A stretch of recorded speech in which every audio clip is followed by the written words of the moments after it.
வணக்கம் ராஜேந்திர பிரசாத் சார். தென்னிந்திய நடிகர் சங்கம் சார்பாக மற்றும் அனைத்து ரசிகர்கள், எம்ஜிஆர் ஐயாவோட ரசிகர்கள், அது நடிகராக இருக்கட்டும், ஒரு அரசியல்வாதியாக இருக்கட்டும், ஒரு மனிதராக இருக்கட்டும், நாங்கள் எல்லோரும் எங்கள் இதயத்தில் வச்சிருக்கிற எம்ஜிஆர் ஐயா சார்பாக உங்களுக்கு நாங்கள் முதல்ல நன்றி தெரிவிச்சுக்கோம். ஏன்னா நீங்கள் பேசின வீடியோ வச்சு நாங்கள் ஒரு பதிவு போட்டோம். அது எல்லோருக்கும் அது கொஞ்சம் ஹர்ட் ஆன மாதிரி இருந்தது. கொஞ்சம் வருத்தம் தெரிவித்தாங்க. அந்த விஷயத்தை கேள்விப்பட்டு நாங்கள் எங்கள் சார்பாக உங்களுக்கு ஒரு வேண்டுகோள் விட்டோம். நீங்கள் கண்டிப்பாக அவ்வளோ பெரிய மேதாவி, அவர் பற்றி of course to her is human, mistake பண்ணுறது ஓகே, பட் அதை நீங்கள் உணர்ந்து நீங்கள் ஒரு அப்பாலஜி கேட்டது உங்களோட உண்மையிலே I thank you, sir.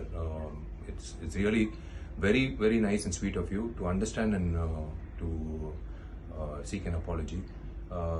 நாளைக்கு உங்களை பற்றி அதே மாதிரி யாரோ பேசினா கூட நாங்கள் கண்டிப்பாக அது கண்டிப்போம் சார். ஏன்னா முக்கியமாக எம்ஜிஆர் ஐயா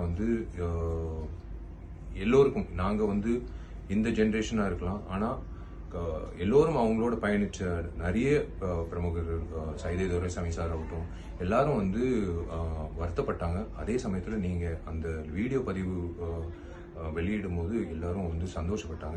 நீங்கள் உணர்ந்து அதை சொன்னதுனால நீங்கள் மன்னிப்பு கேட்டது எங்களுக்கு ஒரு திருப்தியாக இருக்குது. நீங்கள் உணர்ந்தது.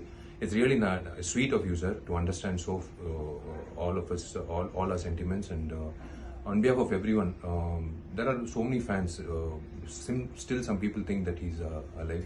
அப்படி இருக்காங்க ரசிகர்கள், தமிழ்நாடு முழுக்க இல்லை, தமிழர்கள் எல்லாம் உலகம் முழுக்க. எம்ஜிஆர் பற்றி அந்த பதிவு கேட்கும்போது உண்மையிலேயே கொஞ்சம் தர்ம சங்கடமாக இருந்தது. பட் இன்னைக்கு நீங்கள் அந்த பதிவு அது நீங்கள் கொடுத்த அந்த பதிவு நாங்கள் உண்மையிலே சந்தோஷப்படுறோம். ரொம்ப நன்றி. நீங்கள் இவ்வளோ சீக்கிரம் பண்ணுறது ரொம்ப நன்றி சார். எல்லாரும் சார்பாக நான் உங்களுக்கு நன்றி தெரிவிச்சுக்கிறேன். God bless you, sir. Thank you.